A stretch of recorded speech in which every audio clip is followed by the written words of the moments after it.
right, here is a short lesson on how to be very proactive with your marketing, and utilizing the digital dashboard that you have access to will really allow you to do that.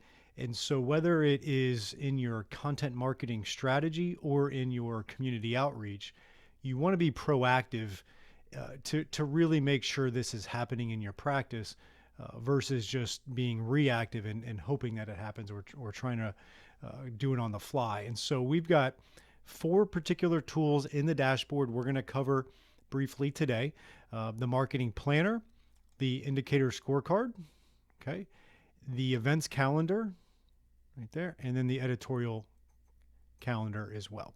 So let's first go to the indicator scorecard, and this is being recorded in late September of 2022. And so planning for your quarter ahead is always when you want to do your indicator scorecard and get very strategic with your planning. And so you can see here, this is year 2021. You would go to 2022 and Q4. And what I mentioned is if you were planning for Q4 of 2022. I'm going to just go back to the filled out version.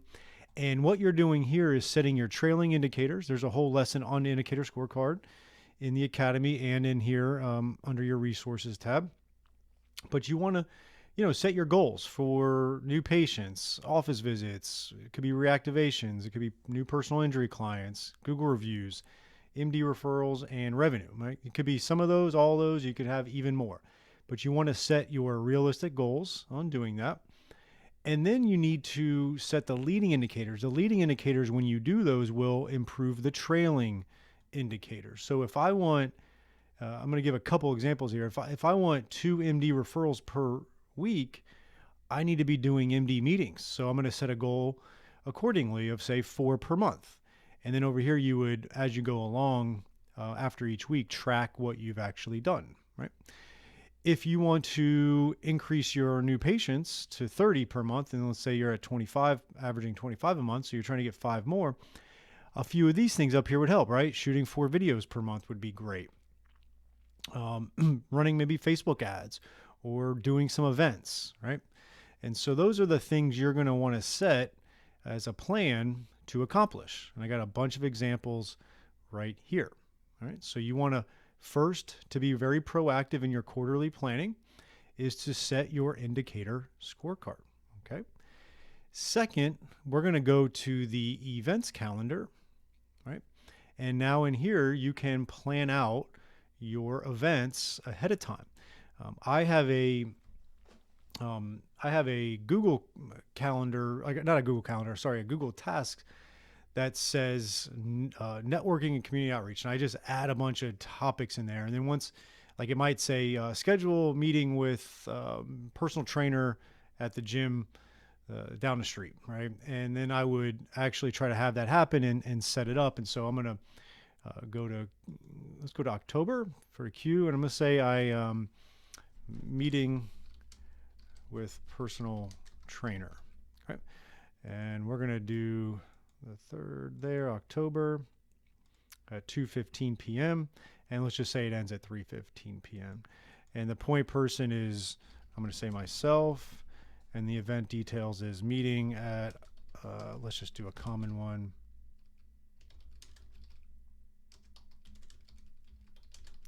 Trainer, right? Let's spell that right. Good. And we're going to add. Okay. And that pops up right there. So you want to get ahead of your community outreach. This is all your public speaking, your meetings, your MD meetings, attorney meetings. It could be running events. It could be corporate health talks, right? All those things that you would be doing outside in the community. It could be BNI meetings or your local chamber of commerce, right? All that's going to go onto your events calendar and plan that ahead and be proactive. I try to get ahead of it 3 or 4 weeks in advance for it. So I always look at my calendar, see if I've got any holes in a week. I always try to do 1 or 2 things per week outside the community, whether it's me or my team do that. So you would add that into there. So that's your events calendar. Next is going to be your marketing planner, right? And so we have a whole lesson in this that you can review, right? So I'm not going to go through the whole thing. But here we got the year plan, and you fill out all the stuff underneath. I'm going to scroll over all these headings. You can add new headings to it.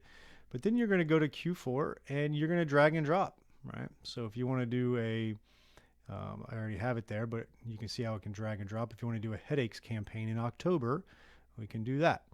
And so I want you to get ahead of the schedule. I'm going to show you kind of a filled out version. You can see where July's got quite a few things. Headache campaign, 4 videos per month, 2 blogs per month, weekly emails sent out, 3 social media posts, completely new website, attorney meetings, right? These are all examples, okay? And as you go along, the color is completed, in progress, on hold, canceled. So you would do that. Okay? And so that is your marketing planner. You want to get ahead and plan out your quarter. And then lastly is your editorial calendar, right? So if I was up here and I had marketing planner and I did July, right? Those are just the big ticket items. So let's say our 4 videos per month I have there. In the editorial calendar, all you're going to do is plan for that 1 month.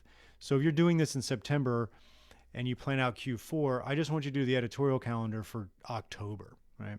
But you can see here I've got content type video 1, video 2, video 3. So you're teasing out the videos on that. So you're taking the marketing planner and you're teasing out the details. So the marketing planner's might have video on there, might have 2 blogs. I want to know what those blogs are. I want to know what those emails are. I want to know what those social media posts are, right? That's where the editorial calendar is filled out, okay? And you have different color coding based on content type, right? So here's email 1, email 2, social media post 2, post 3, blog 1, blog 2, video 1, video 2, video 3, and so on and so forth, right?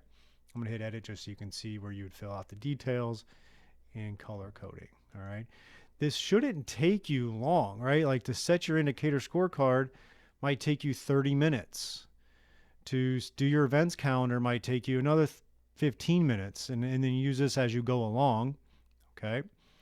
The marketing planner, probably an hour most if you haven't done your year plan, but if you're just dragging and dropping to, this because you've already built out your year plan earlier, then it's just dragging and dropping, maybe 30 minutes. And then your editorial calendar, probably another 30 minutes. So you probably have like 2 to 3 hours of planning for the entire quarter of, say, Q4.